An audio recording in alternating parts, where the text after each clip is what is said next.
the heart of Europe, a storm is brewing. On February 23, 2025, Germany went to the polls, and the results shook the nation. The alternative for Deutschland, the so-called far right, didn't just rise.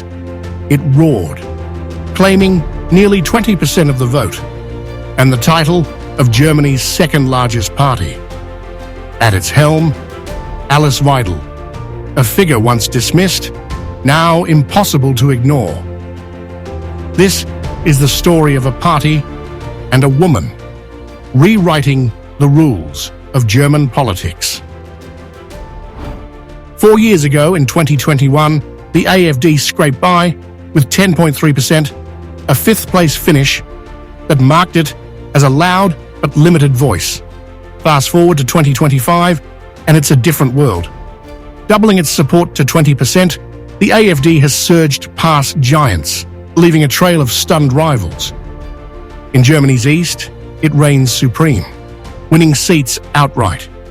From a fringe EU-skeptic group born in 2013 to a national powerhouse, this is no fluke, it's a revolution. We have doubled our votes. They wanted to cut them in half. The opposite has happened, and I must say one thing, our hand will always remain outstretched for participation in government, to implement the will of the people, the will of Germany. We are ready to participate in government.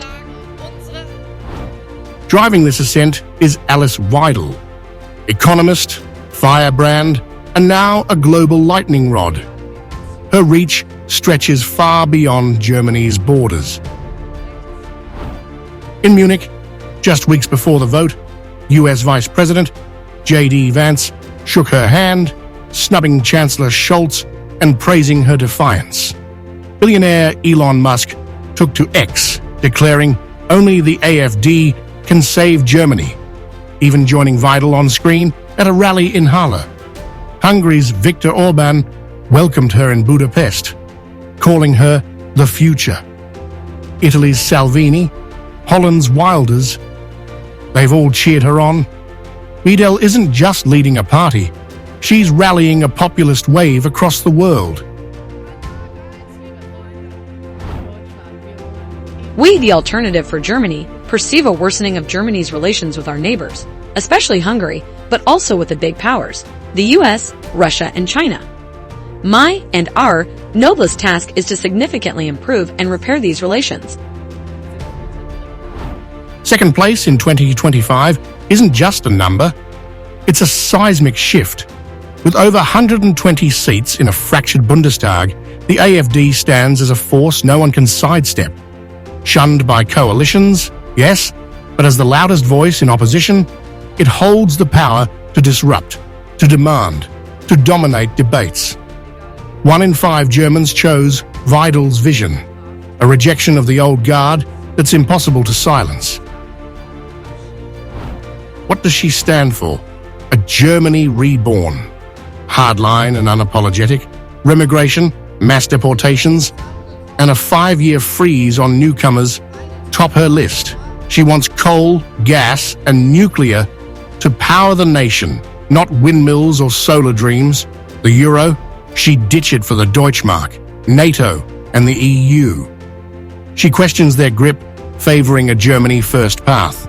Less aid to Ukraine, fewer ties to Brussels or Washington. A lesbian mother herself, she still champions traditional values, railing against what she calls woke madness. It's a radical blueprint, and it's struck a chord. Call her a giant killer, and you wouldn't be wrong. Olaf Scholz, the sitting Chancellor, watched his SPD crash to a historic low, 15%, a shadow of its 2021 victory. His coalition crumbled in 2024, battered by recession and unrest. Weidel pounced, turning fear into votes, anger into power. The SPD, once Germany's titan, now limps in third, eclipsed by a woman who turned their failures into her triumph. Then there's the Greens, Robert Habeck's eco-warriors, part of Scholz's fallen government.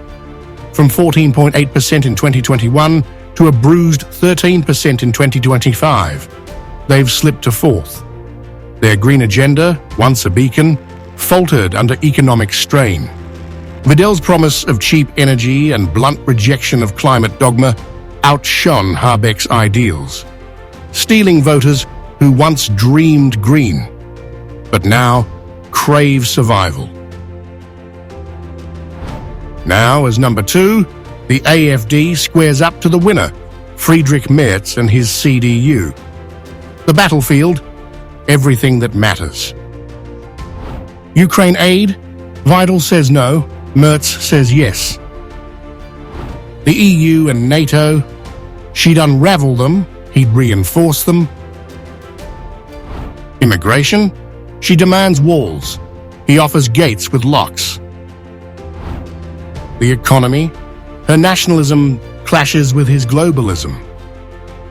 Defense, US ties, Germany's soul, they'll fight on every front. With 20% of the nation behind her, Weidel won't just oppose Merz, she'll haunt him, a shadow he can't shake as he tries to govern a divided land. So Friedrich Merz has made up his mind.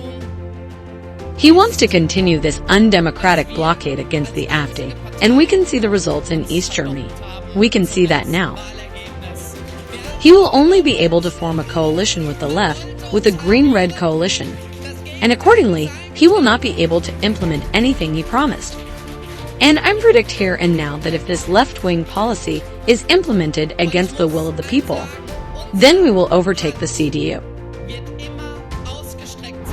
From outcast to juggernaut, the AfD and Alice Weidel have redrawn Germany's future.